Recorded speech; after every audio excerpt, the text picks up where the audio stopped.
Podcast Equilíbrio na Medida, uma iniciativa do Programa Qualidade de Vida do Ministério Público Federal.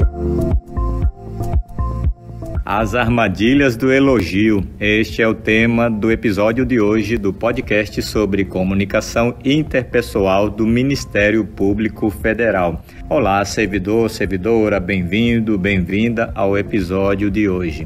Olha, o elogio realmente é uma ferramenta muito poderosa de comunicação e ele contribui, em geral, para melhorar a nossa comunicação, mostrando muito mais empatia e gerando muito mais conexão. Mas será que ele é sempre muito bem-vindo e pode ser utilizado sem contraindicações? Esta é a reflexão que eu trago para a nossa conversa de hoje. Eu sou Flávio Hiramini, sou coach e servidor público federal, lotado na Procuradoria da República em Pernambuco.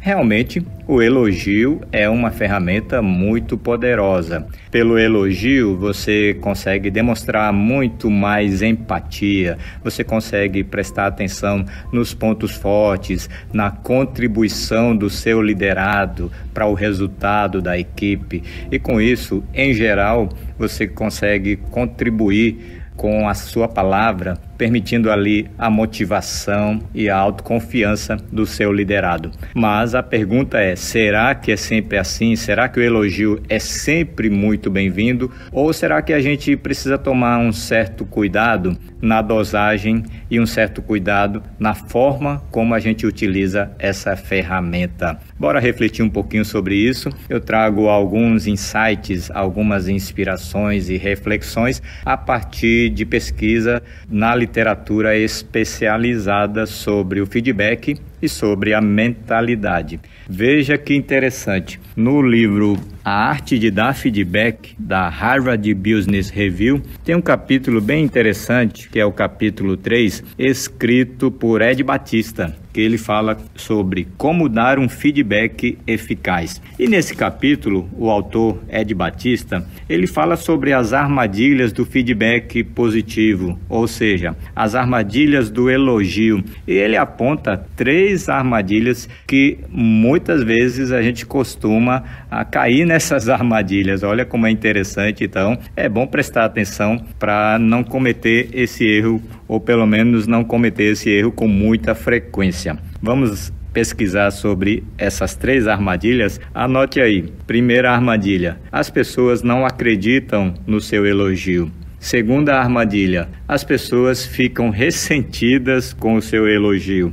Terceira armadilha: nós elogiamos as coisas erradas. Primeira armadilha: as pessoas não acreditam no seu elogio. Por que será que elas não acreditam no seu elogio?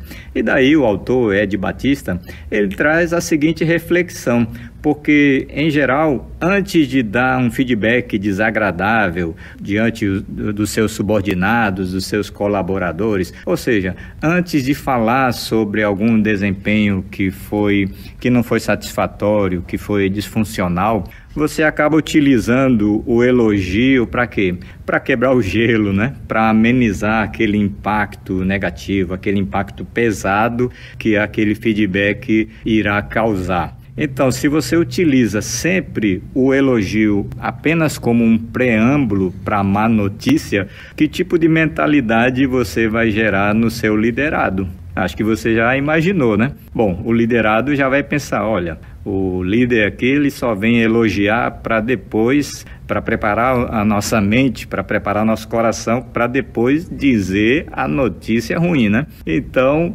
eles já pensam, né? Depois do elogio, eles ficam pensando, certo, e qual é a parte ruim da notícia?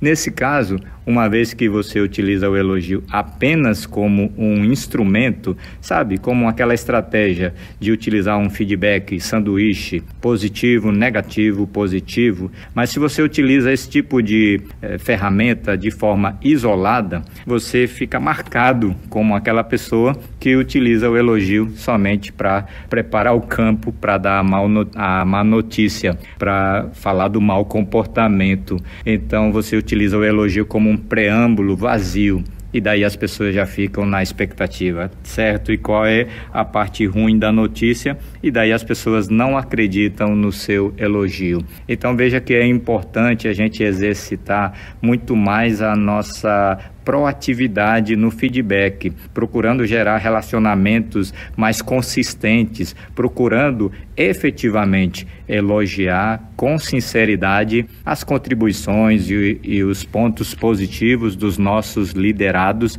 de forma independente daquele feedback negativo. Com isso, eles tenderão a acreditar muito mais nos seus elogios. Vale a pena investir, então, nesse relacionamento muito mais conectado. Não é interessante isso? Então, agora vamos para a segunda armadilha. A segunda armadilha é que as pessoas ficam ressentidas com o seu elogio. Sabe o que acontece? Quando você utiliza o elogio, nesse caso, como um preâmbulo para poder conquistar o engajamento dos seus liderados para algum projeto novo, para algum esforço adicional que eles precisam realizar. Então, o que é que acontece? Se você utiliza o elogio para uma conquista, eles também acabam ficando desconfiados e, nesse caso, eles ficam ressentidos e magoados com o seu elogio, porque sabem que logo em seguida virá um pedido, e é um pedido que se torna bastante difícil de recusar,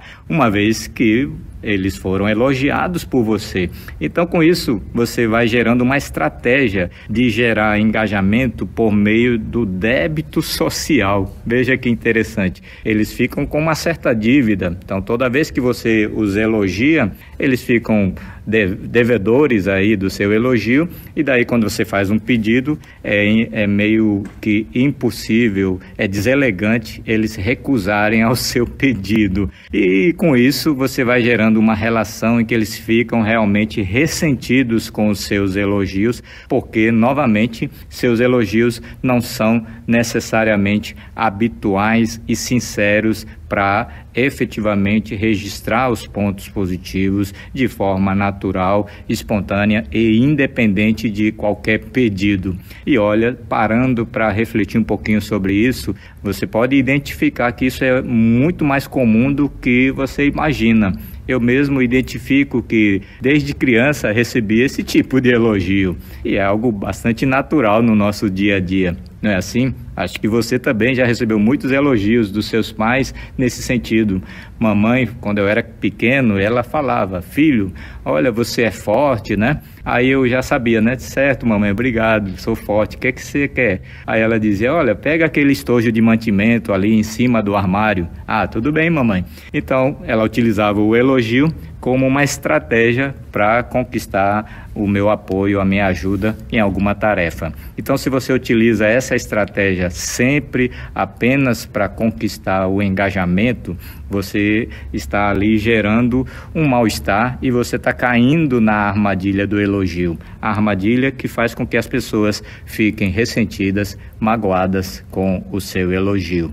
Vale a pena, então, novamente, investir em relacionamentos muito mais consistentes, você mostrando muito mais engajamento pelos interesses e as necessidades dos seus liderados de uma forma muito mais contínua. Terceira armadilha: elogiamos as coisas erradas. E aqui o especialista Ed Batista, ele traz a reflexão que a professora Carol Dweck, a pesquisadora da Universidade de Stanford, traz no livro Mindset, aquele livro que fala sobre a mentalidade. A mentalidade, ela pode, em geral, ser uma mentalidade fixa ou uma mentalidade de crescimento. O que é que acontece? A depender da forma que a gente utiliza a ferramenta do elogio, a gente está estimulando, na verdade, uma mentalidade fixa no nosso liderado, no nosso familiar ou nos nossos filhos. E olha o perigo desse tipo de mentalidade, desse tipo de uso equivocado da ferramenta do elogio. Então, veja aí com bastante atenção esse detalhe. quando nós elogiamos a coisa errada, nós estamos caindo numa armadilha do elogio. E o que é elogiar a coisa errada? O Ed Batista, citando a Carol Dweck, ele fala, que em certa entrevista a Carol Dweck falou o seguinte: todo o movimento em prol da autoestima nos ensinou erradamente que elogiar inteligência, talento e capacidades cultivaria a autoestima e a autoconfiança, e que todo tipo de coisas boas aconteceriam em seguida. Mas descobrimos que o tiro saiu pela culatra. As pessoas que são elogiadas por seu talento ficam preocupadas em como farão a próxima tarefa, em assumir o desafio e não parecerem talentosas, maculando sua reputação e seu brilhantismo. Portanto, elas permanecem em sua zona de conforto e ficam muito defensivas quando se deparam com contratempos. Veja que interessante, se você elogia o talento e a inteligência do seu liderado ou do seu filho, por melhor que seja a sua intenção, você está cometendo um equívoco, você está elogiando a coisa errada, porque com isso você está passando uma visão de mentalidade fixa, mindset fixo, porque com isso você está passando o seguinte recadinho para o seu filho, por exemplo, Quando você diz assim: filho, você realmente é inteligente, olha, você nem precisou estudar tanto e trouxe aqui muitas notas 10 e você realmente é o orgulho dos pais, da escola, realmente parabéns, você é muito inteligente ou você é muito talentoso em matemática. Com isso você passa uma visão de que a pessoa ou tem o talento ou não tem o talento. O que acontece é que, em geral, uma criança, um liderado elogiado dessa forma, ele tende a permanecer inerte diante dos grandes desafios. Veja que interessante, porque se ele, por exemplo, foi elogiado na inteligência em matemática, mas ele precisa participar de uma feira cultural, artesanal, artística, olha, aquilo realmente é um desafio fora do padrão de talento que ele ou ela possui.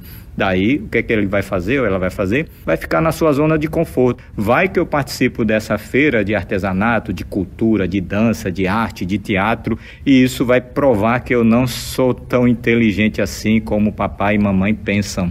E isso gera um bloqueio enorme, porque a gente elogiou a coisa errada. Então, qual é a percepção da Carol Dweck, que fala sobre o mindset de crescimento, a mentalidade de crescimento? Não elogie o talento e a inteligência, porque com isso você introjeta no elogiado a ideia de algo fixo, de mentalidade fixa. Elogie o esforço, elogie a estratégia, elogie a determinação, a persistência, a ousadia, a resiliência. Então, com isso, você vai elogiando a coisa certa, a capacidade de resistir, a capacidade de se levantar, a capacidade de ter uma estratégia para superar seus limites.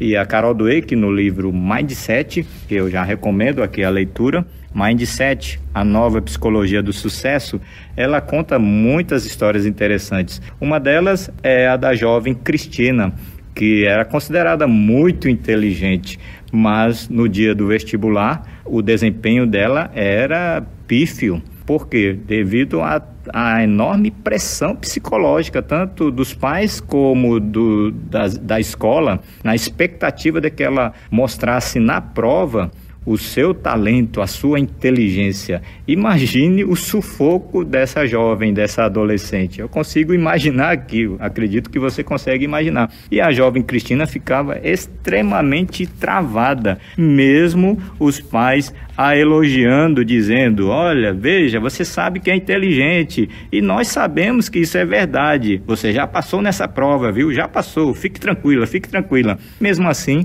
a jovem Cristina não ficava tranquila. E a Carol Dweck fala que o elogio deveria ser muito mais no sentido da estratégia, no sentido do esforço, algo do tipo muito mais empático, que dissesse assim, né? Olha, filha, deve ser horrível sentir que todos estão colocando você à prova e você não conseguir demonstrar sua capacidade. Olha, queremos que você saiba que não estamos avaliando você. O que nos importa realmente é o seu aprendizado, o seu crescimento. E a gente acredita, a gente percebe que você aprendeu a matéria. Então, a gente está muito orgulhoso porque você perseverou e você vai continuar aprendendo. Então, veja que é interessante a gente elogiar o processo de aprendizado, o processo de aprendizagem, para que a pessoa adquira cada vez mais o mindset, a mentalidade de crescimento. É muito interessante e vale a pena realmente permanecer na pesquisa, por isso eu tenho trazido aqui insights, ideias e bibliografias bastante interessantes que podem nos inspirar nessa caminhada. Agradeço pela sua companhia, muito obrigado, um abraço, tchau. Você ouviu o podcast Equilíbrio na Medida, uma iniciativa do Programa Qualidade de Vida do Ministério Público Federal.